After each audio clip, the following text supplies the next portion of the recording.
Hello guys, I hope everyone would have gone to this week's coding question. So let us now get in the first question.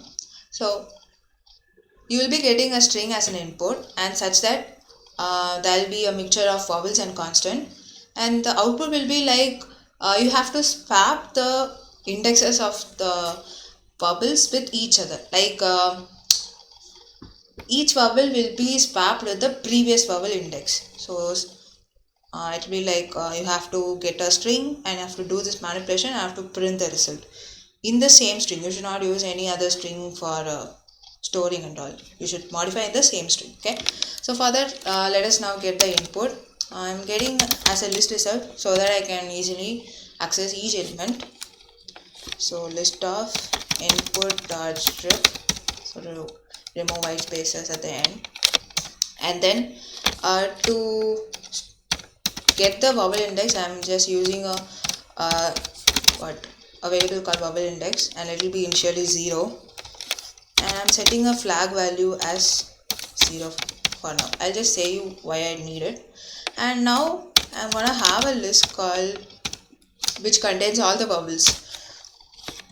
So like you'll be having capital AE. You can also have this, or you can just check it with an if condition. That's your wish. You can do it in both the way.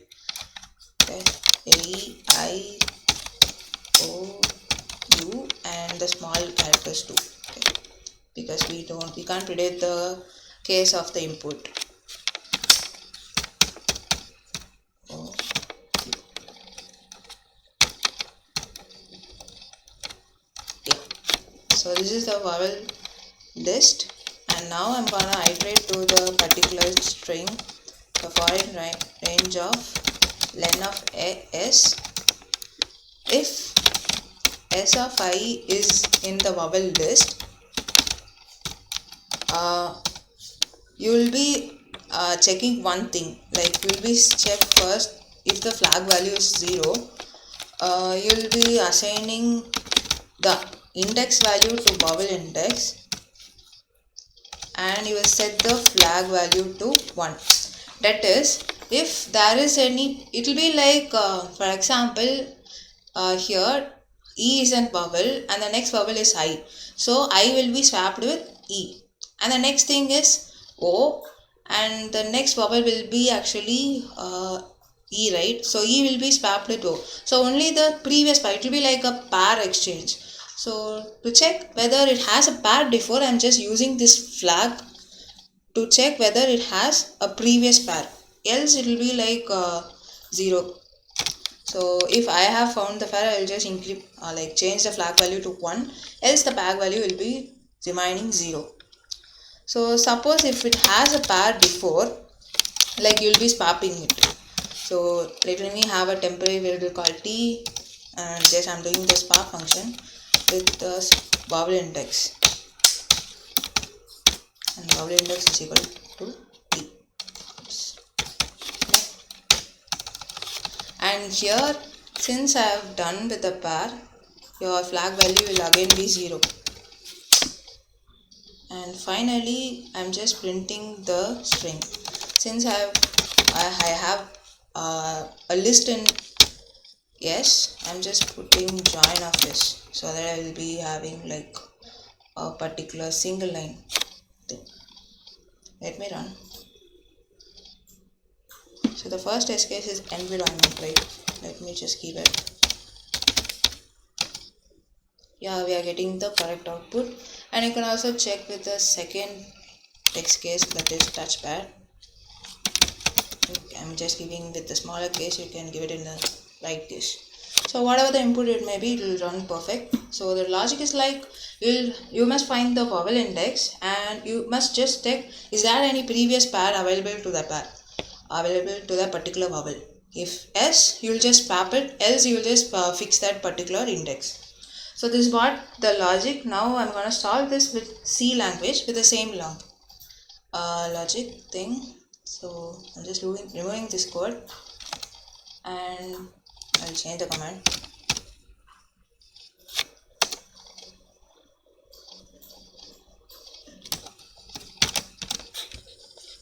Yeah.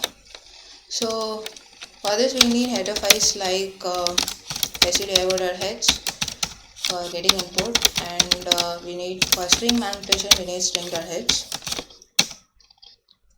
and things like accessing single things from a list, like we have only character array, right? To access everything and to avoid some warnings we need another header file called ctype.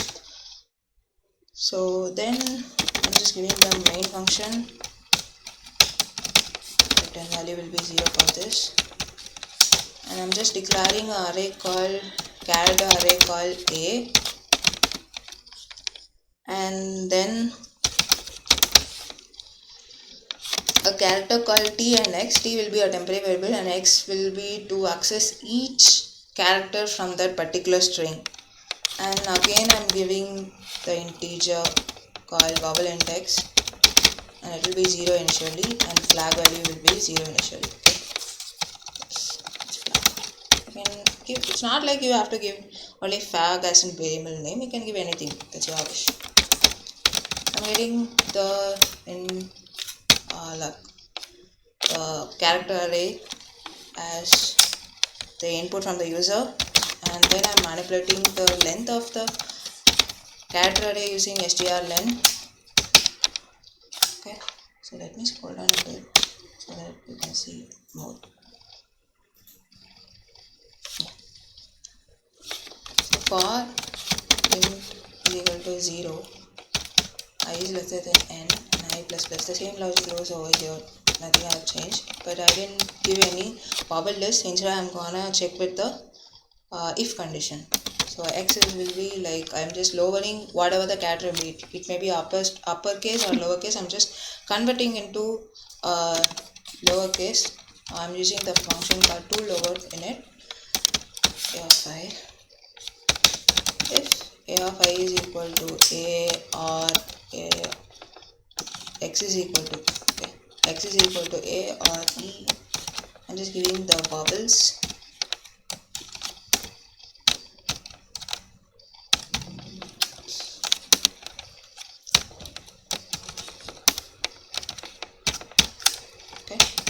So if it is so, I'm just checking the flag function. If it is 0, I'm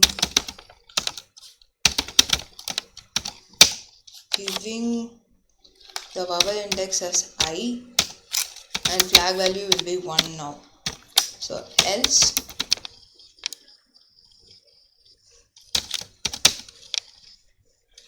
t is equal to a of I, I'm just popping it.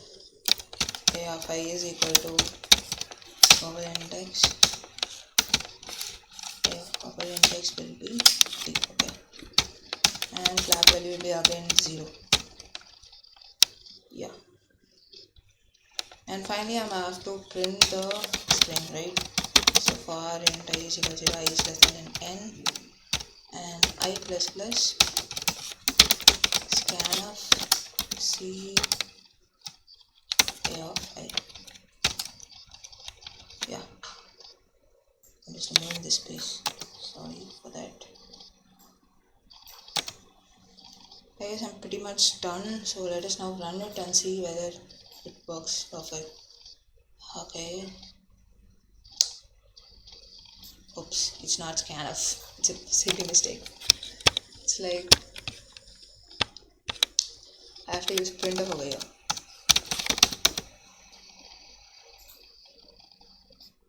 Yeah. The first test case I'm giving n pair on hand, so we are getting the perfect output. So you can just check out with other test case you want to give. So let us now jump into the second problem, that is, it is like a pattern. So when you understand the logic of the pattern, it will be very much easier. So the first thing is you will be getting an element called n, and then you will be getting n elements then, and based upon that you will be printing the pattern.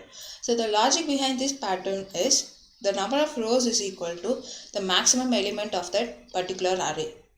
So if the maximum element is 4, you will be having 4 rows. Okay, so it will be like if the row value, that is the row number, is like the value is what to say, like the value is greater than row number means you will be printing that particular value, else you will be printing a star. For example, uh, if it is now row number will be 0, like the index value starts from 0, so all the values will be printed, and the second row will be having index value 1, so 1, like the values greater than 1 will be printed, else it will be printed with a star.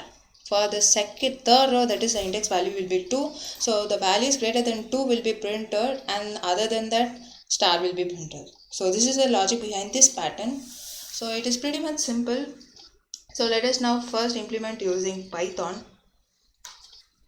Okay, let me scroll down a bit so that it will be easy visible for you. Okay, first I'm just creating the n value, and then I'm getting the n elements and I'm throwing it a list called a map of input dot split. So to restrict to n elements, I'm giving colon n. Okay, so to find the maximum element in an array, you will be having a function called max of a. So for I in range of, so this I iteration will be for number of, to represent the number of rows, and the inner loop will be for the logic. Okay, and for j in I, if j is greater than I, you will be printing that particular value. It is like if it is 2, this you can notice that if it is 5, it will be printed 5 times. It is if it is 8, it will be printed 8 times, and so on. So we have to know that too. So for that, you can just change this integer into string and put into how much ever times. So it will be printed n times, and printing n so that I print it in the same line, else I have to print the star button, right? Star into j. So out of the second for loop, I'm just giving current statement so that it goes to the next line after finishing each row. So let me check. I'm just giving a random test case, like I'm just giving 2 and 4 and 2. Yeah, it works perfect. You can just give your random test cases. So the logic behind that is you have to find the maximum of that particular list, and that will be the iteration, that will be the number of rows. And if the row number, sorry, if the value is greater than row number, you will be printing that value, else you will be printing the star, such that the value will be printed. If it is n means it will be printed n times in that each row. So let us now solve it using C language. Let me change the compiler, and I'll just remove this code and change the command.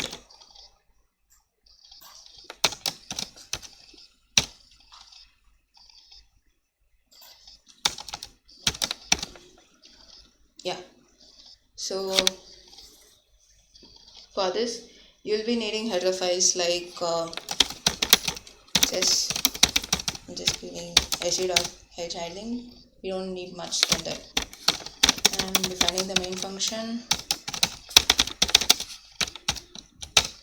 So what are the things we'll need? Like we'll be needing an array called a, and a maximum of a as an integer type, and ij as for iterating towards loop. And what else we need? I guess we need, that's it. Okay, so we can declare it later on.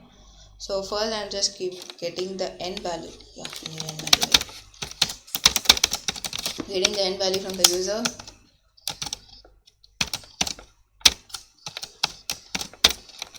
and I'm getting n elements from the user. I've already declared it, so no need that.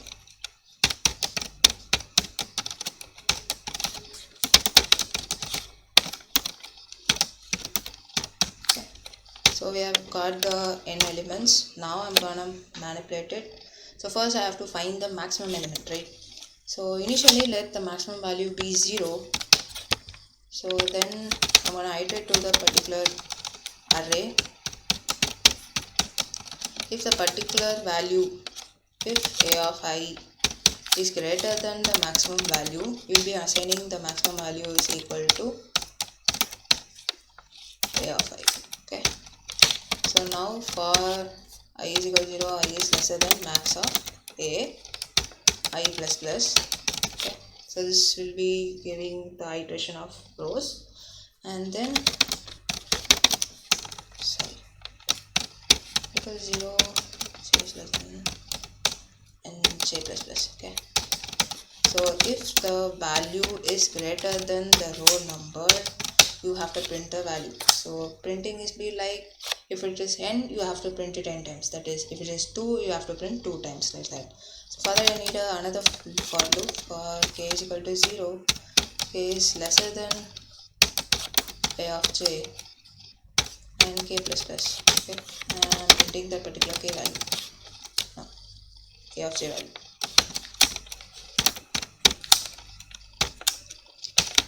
Else, same thing, but I have to print the star, not the value. K plus plus. So now I'm going to print the star, and outside of the second for loop, I'm giving the next line, so that after each row it will be skipping into the next line. Okay. I have given any extra i's over here, where, yeah, over here. Yeah. So the test case will be like 2, 4 and 2. Yeah, it works perfect. You can just check it out with the other test cases.